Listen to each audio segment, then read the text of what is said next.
topic is on varietal improvement program in the crop plants.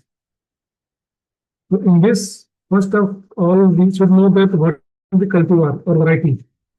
So cultivar is derived from the word cultivated variety, which is intentionally bred using cultivation methods by plant breeders.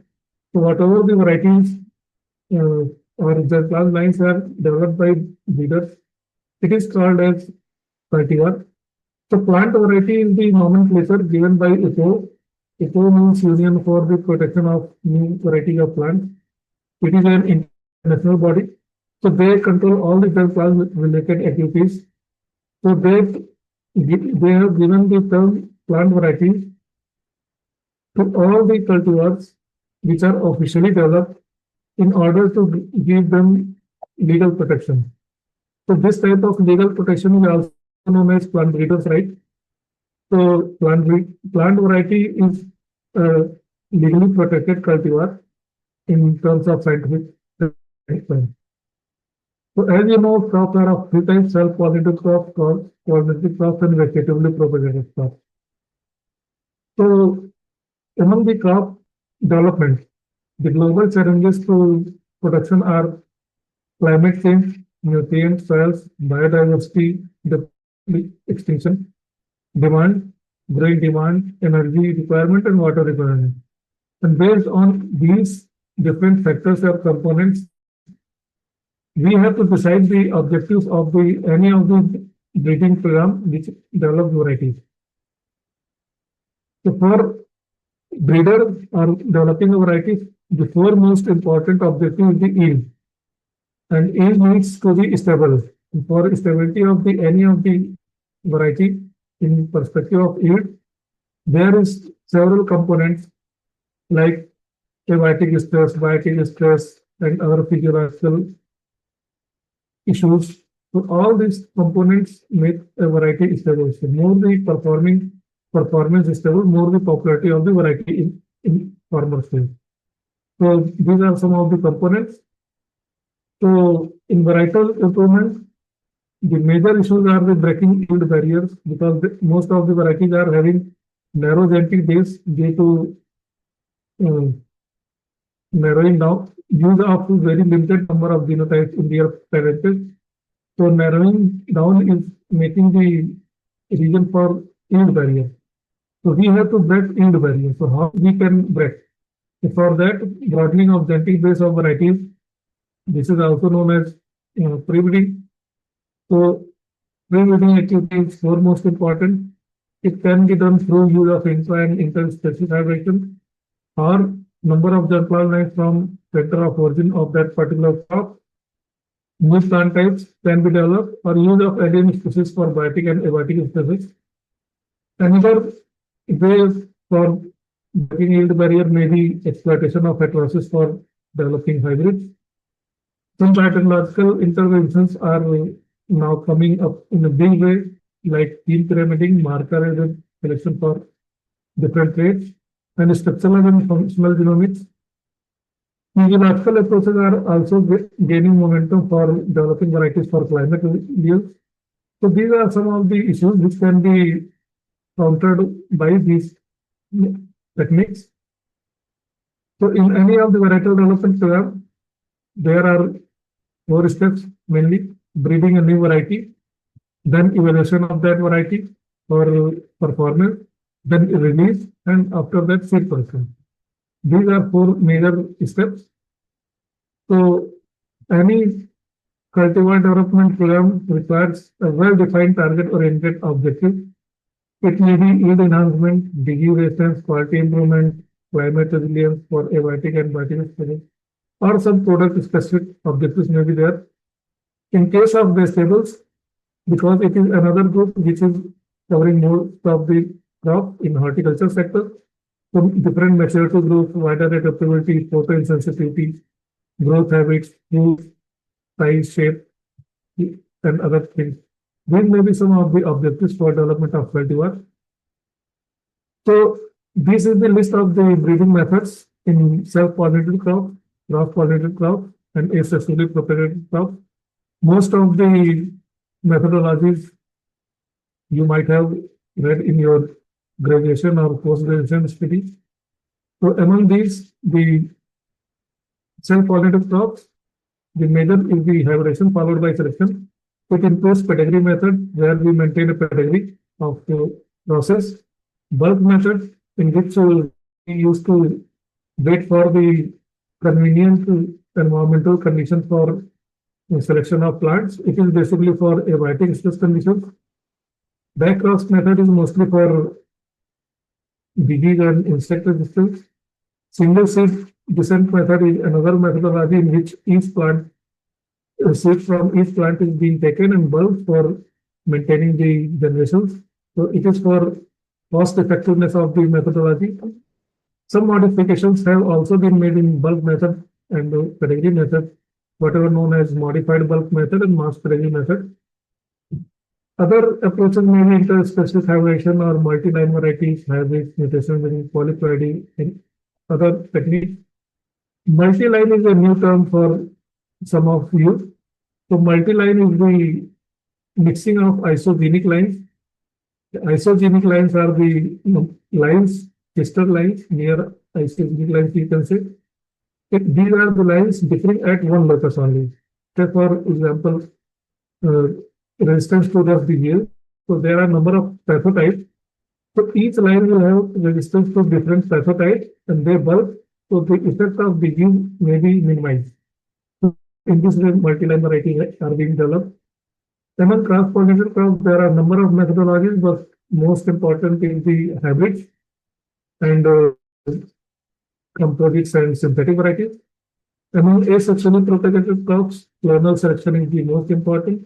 Clone is the separately propagated part of the plant, which is phenotypically identical and have only the environmental conditions to create any variation. Some of the techniques are as play as a supportive role, like off-season nursery facility, in which we can grow another crop in some off-seasons. Integration of molecular approaches, marker-aided selection or marker-aided backcrop breeding, physiological parameters for faster screening like canopy temperature depression, root rate, and other things for abiotic stress progress. Some of the new initiatives of the methodology have been integrated in development of varieties like shuttle breeding. Shuttle breeding is the shuttling of the material to the main station and the target station. Suppose I am sitting in Delhi and I want to develop a variety for South India.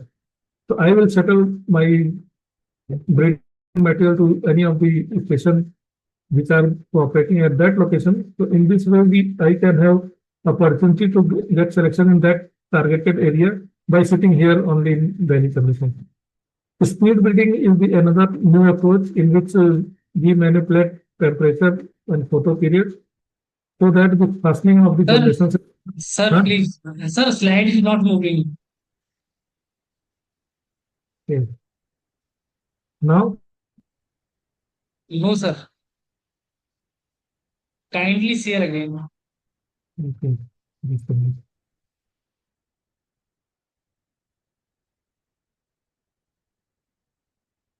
So no slide was moving. Now, Yes, sir. Now they are. okay. So these are the slides which I have discussed earlier. Global challenges to different programs. Then components of yield stability, what I discussed. So can we shift to the PPT mode? Now, it is moving. Yes, sir. Okay. So these are the components of yield stability that I discussed 2 minutes back. Then major issues of varietal improvement is the breaking yield barrier. It can be done through broadening of the base of varieties, or we call it breeding, exploitation of heterosis, biotechnological interventions, and physiological approaches. I have already discussed before.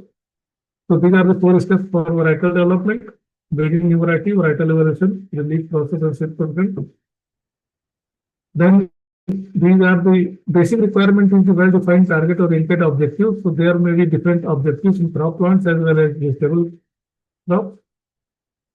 These are the methods of breeding in self-pollinated crops, cross-pollinated crops, and asexually protected crops that I have told you in the slide. Supportive roles of seed nursery and integration of molecular and physiological approaches. This is the support to the main breeding program. And new initiatives where settle breeding I have discussed to settling the material to target oriented locations. Speed breeding means manipulation of photo period and temperature to get more generations in a limited time. So in 1 year you can get 3 to 4 or some short duration crops for 6 generation in a year. So it speed up your breeding process. In 3-4 years you can get a variety instead of 13-14 years. So it is speed breeding. And participatory approaches. Participatory means involvement of farmers. So in collaboration to farmers, when we do anything, it is participatory. So it may be plant breeding. Some progressive farmers are chosen and material is planted in real field, and the selection, varietal selection is being done in real collaboration, and they are also involved in seed production condition. So 4-line varieties, as you know, it is for the self-pollinated crop. It is cross of 2 or more different varieties and sequence selection. In this, you grow F1, then F2, F3, F4, and at F5 stage, it is assumed that the variety is mostly uniform and stable. Then you go for station trials, local trials, multi-location trials, and then varietal evolution system. So it is the process for pure line variety development in the self-pollinated crops. Hybrids are the another field, and it is equally important in self-pollinated crops as well as cross-pollinated crops. So I have taken some of the examples from the wheat crop. Mostly my examples are from wheat because I am working on wheat. So hybrid is the first generation of a string between two genetically diverse parents. So two genetically diverse parents is required to get more heterosis or get more yield. When the right parents are selected, the hybrids will have both greater vigor and yield than either of the parents. So major advantage of hybrid is the yield advantage of up to 15 to 20%. And hybrid vigor or heterosis is a universal phenomenon, means it can be realized in any of the crop species. And it is present in all the biological systems, so we go for hybrids. So if you go for heterosis definition, it is heterozygous in nature, uniform on phenotypic basis, and it will not breed through its own again. So in this figure of chromosomes, you can see the difference between the hybrids and pure lines. So heterosis is mostly three types: mid-parent heterosis, better parent heterosis, and external heterosis. So these are the formula to calculate them, and in the figure you can see the difference of how mid-parent heterosis, high-parent heterosis in commercial or standard heterosis can be observed. In development of hybrid cultivars, there are two systems: three-line breeding system and two-line system. Three-line breeding system is only cytoplasmic genetic male sterility system. Otherwise, every system is two-line breeding system, whether it is genetic male sterility or cytoplasmic male sterility or chemical or environmental. So selections of the parents after in-bred development in the cross-pollinated crops is very much important, and identification of best combiners based on general and specific combining ability is important to get more heterosis. General combining ability is determined for selection of parents by crossing them with a tester, and specific combining ability is for identification of the promising hybrid combinations. So this is the difference between general and specific combining ability. And the experimental seed production is the another step forwarding for getting best specific combinations, and these then released for commercial cultivation. In self-pollinated crops, there is parental line development. It may be through hand emasculation pollination, male sterility system, or self-sterility system. And after parental line development, we go for hybridization and evaluation of the hybrid. The male sterility system is the condition in which the pollen grains are unviable or cannot germinate and fertilize normally to set seeds. It is of three types: cytoplasmic genetic male sterility, environmental sensitive genetic male sterility, and chemically induced sterility.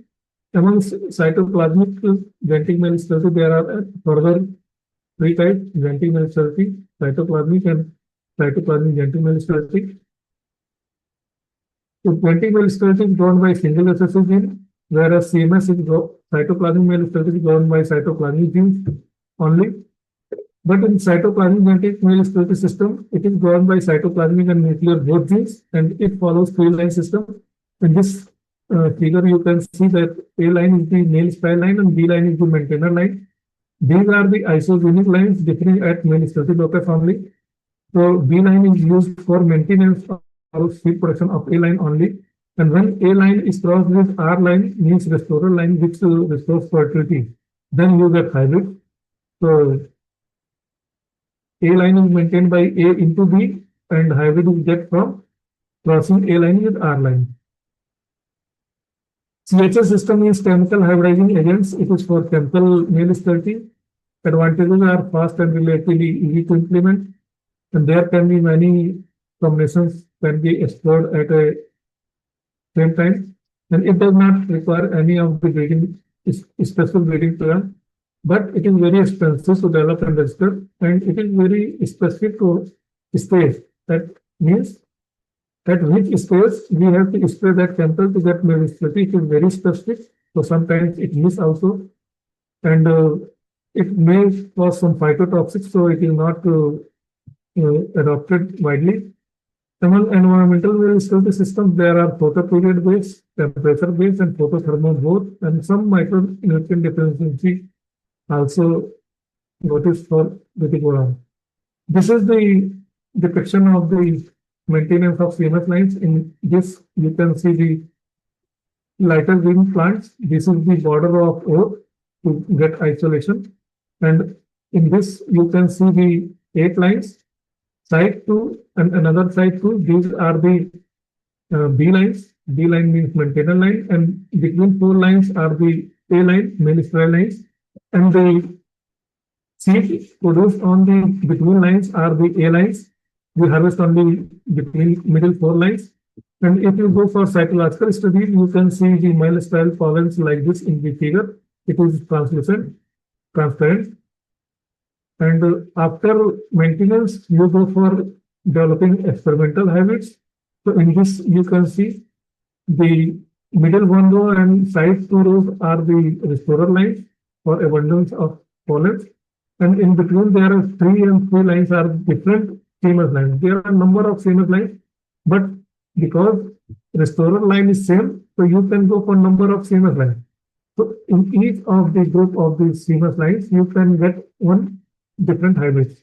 So you can develop number of hybrids at same time. So this is the procedure of developing experimental hybrids. Netting is done to avoid pollen movement from other sources, from undesired desired places. So this is the in wheat, it is the system. In maize, this is the hybrid seed obtained from the female parent. In the crops, pollen comes from the another plant, male parent. So this is the procedure for maize.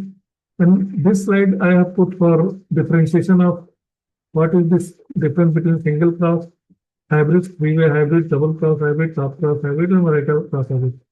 So there are different levels at female parent level, male parent level, seed yield level. Single crosses have lowest yield and highest is on three-way hybrids, but the uniformity is more on the single cross hybrid, so more preferred. Grain yield is highest in this. This is for, because this training is for natural farming perspective, so I integrated this slide for natural farming perspective. If you want to develop some varieties for natural farming system, so normally it is advised that you go for process, and selections can be made in both the conditions simultaneously. You take the F2 seeds, make 2 parts, grow one set in normal condition, one under natural farming system, and make selections. And the common selections, whatever you get, you then in next season again divide it and put in both the conditions. So the lines which are performing better in both the conditions, you can select for this for suitability to natural farming system as well as getting yield benefit idea from the normal condition. So in this way, you can have a variety which can turn up for better yield in natural condition. If you go directly and take seed any of the variety and put in natural farming, it may or may not be having beneficial results. But if you breed variety using both the systems simultaneously and selecting better plant under both the conditions, you can turn up a good plant type. After development, there is station trials for evaluation of the varieties. It may be under different production conditions, maybe timely irrigated condition, basin conditions, or rainfed conditions. And after that, station trial, up to station trial, the material is being evaluated with the breeder only, the breeder who develops it. After that, it enters to coordinated trials for varietal evaluation system at national level for release process. So in coordinated trials, it is the number of all India coordinated research projects, all are the crop based. So coordinated trials is being done because there is number of genotypes, a fixed set of genotypes, which has fixed design, fixed replication, fixed plot size, same agronomic practices at different locations, and a set of cooperators. It is done for uniformity in recording procedure of different data. So in this way, you evaluate the variety at multi locations, and the best varieties which are performing better at most of the locations are being proposed for release. So in AICRP trialing system, there is 3 stages. First year, it is initial varietal trials. In wheat, we call it national initial varietal trials. In second year, it is advanced varietal trial, first year and second year, second and third year. So in an IVT level or IVP level, plot size is small, and it is being done in some small plots with 2 replications.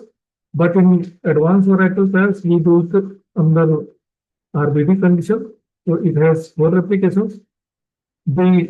All the centers of breeding of that particular crop of ICR institutes or SAUs or private companies, they can contribute their material for evaluation under trials.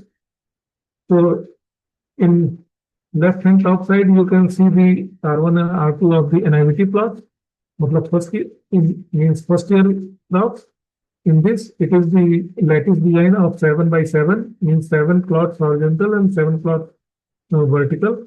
So total 49 plots, and it is in 2 replications.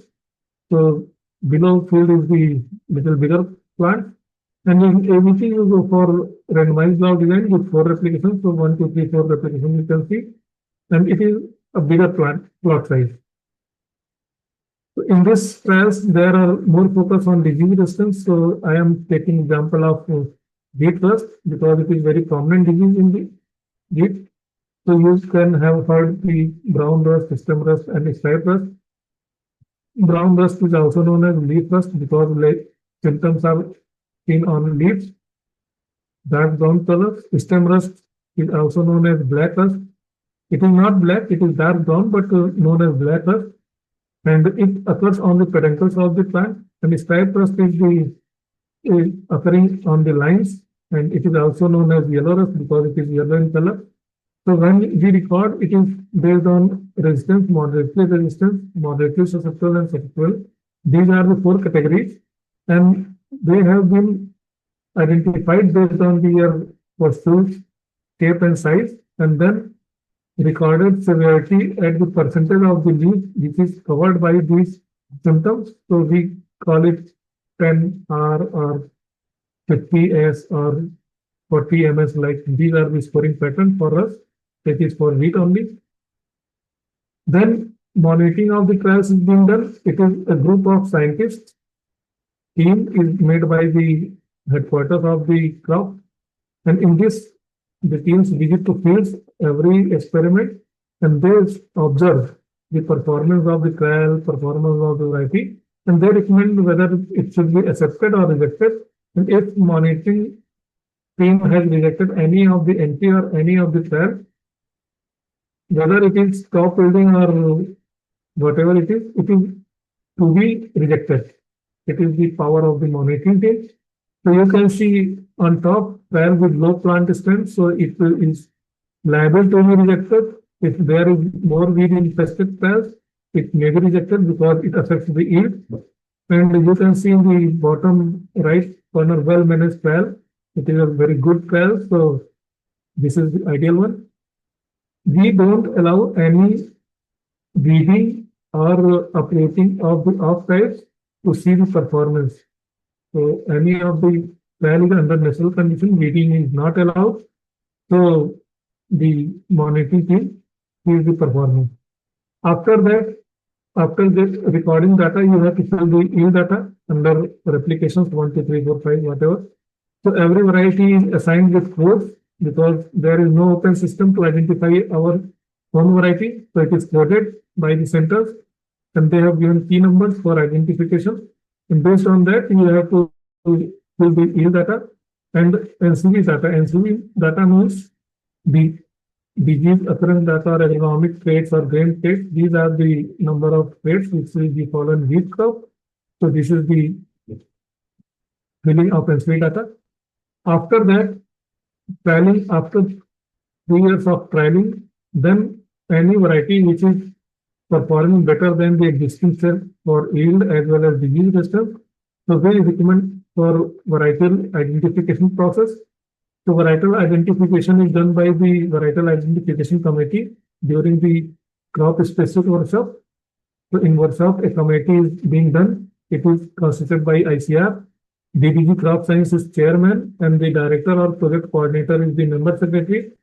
There are a number of members among which voting members are the director of that university, which is director research of that university who is conducting the workshop, agriculture commissioner of Ministry of Agriculture or his nominee, director of agriculture of state or nominee any of the state, representative of seed corporation, representative of processing marketing agency, and 2 eminent scientists are the members who voted votes.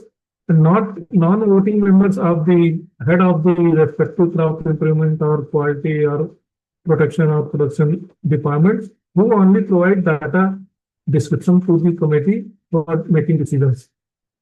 So, but for any of the VIC consideration, there is need to require a minimum 10 quintals of seed production in order to get multiplied if get identified.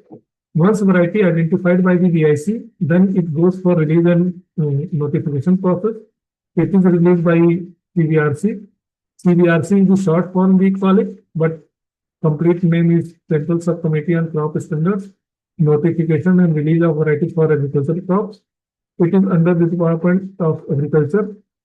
So it meets VIC proceedings and seed submission certificate at NVPR.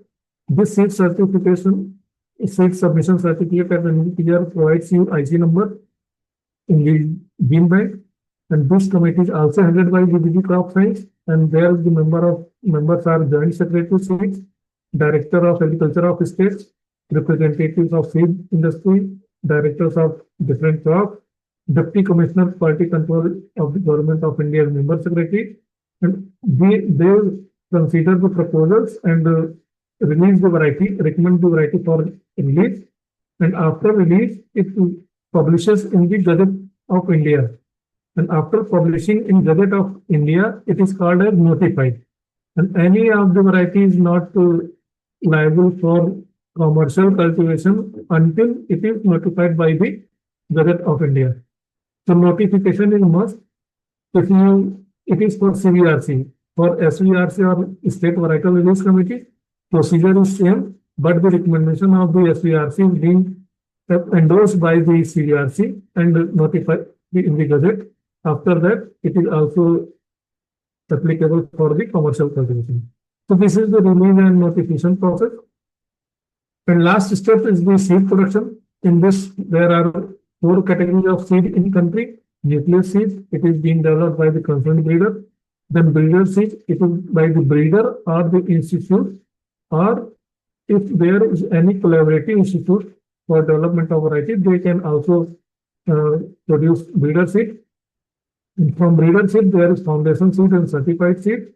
It is being done by SFCI and SC or seed companies and some of the policy farmers. In hybrid crops, there if parental lines production is the breeder seed production and hybrid production is the foundation seed production.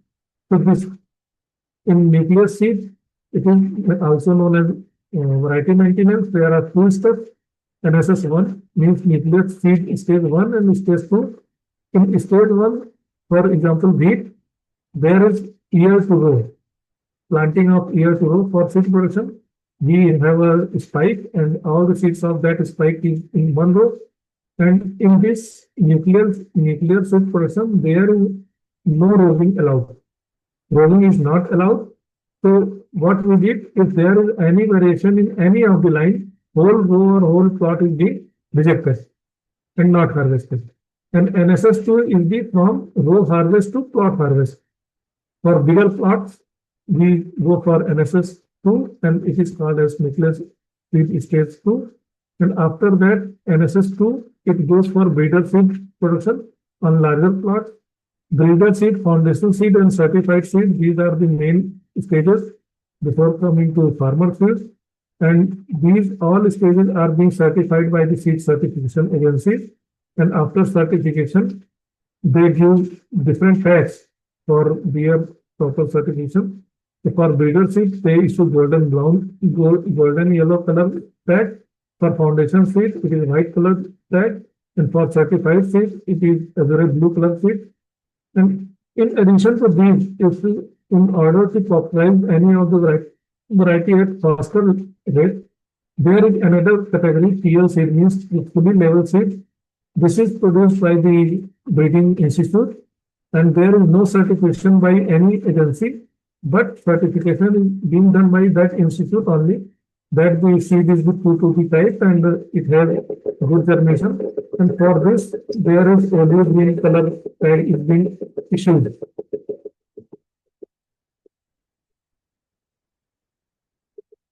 So this is all about the varietal development and release process. So if you have any queries,